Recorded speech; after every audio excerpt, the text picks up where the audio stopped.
Good evening, listeners. This is your host, The Teller. I want to, first and foremost, thank all of you for tuning in again. I know that I was not able to make my Wednesday show.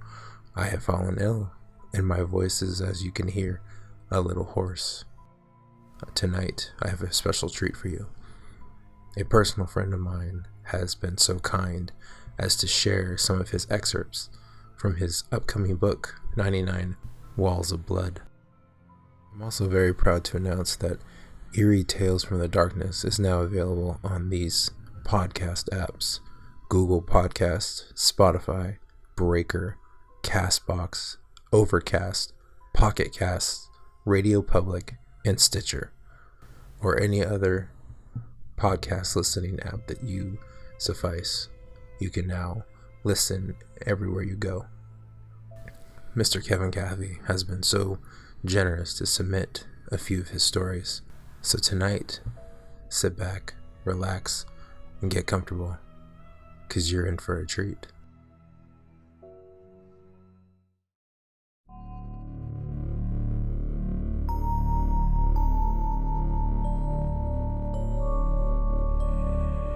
Eerie Tales from the Darkness.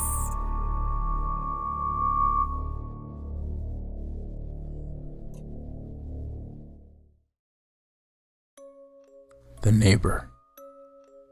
I'd had enough. My neighbor had woken up my baby for the last time. I banged on his door. I had to pound loudly since his god-awful music was drowning it out. He opened the door. I barged in. Partygoers were curious as to who this deranged man was. Without saying anything, I barged into his kitchen and saw a carving knife lying on a cutting board. I grabbed it and stuck it into the bastard's eye socket. The stunned crowd did not know how to react. Smiling, I hit the off switch on the stereo on my way out. The hose. Once I enter the garage, I can't see a damn thing. The overhead light has been out for years. Right now, it's proven to be more than just inconvenient. My backyard is on fire. Every second lost looking for the hose is more chance that my house is next. As I hurriedly try to sift through the dark wreckage, I spot it. I grab it. It's more scaly and heavier than I remember. I rush back to the door with it. As my vision becomes more enlightened, I see fangs protruding from the head, ready to enter my wrist.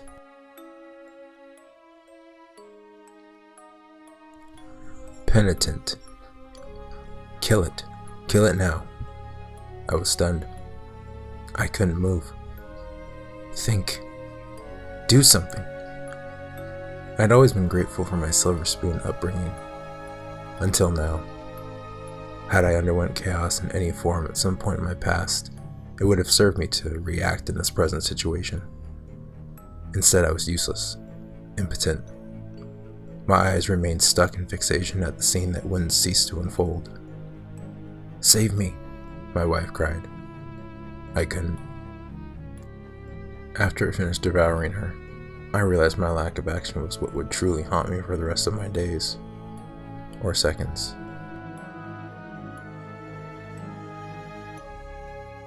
Vanish. I dream that I am completely vaporized. I wake up. I thank God.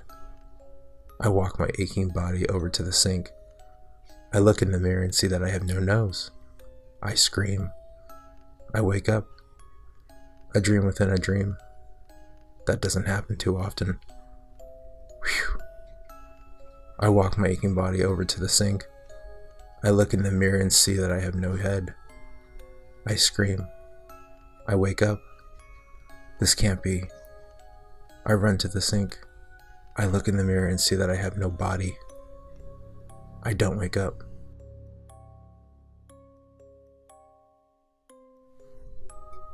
No limit. I go all in, the ultimate bluff. I have a 7 and a deuce. Nothing. The man to my left folds. Whew. 3 more to go. The woman folds. 2 more. The man across from me says, "I'll call." My soul is shocked. I just wanted to quickly win a couple hands so I could pay my rent.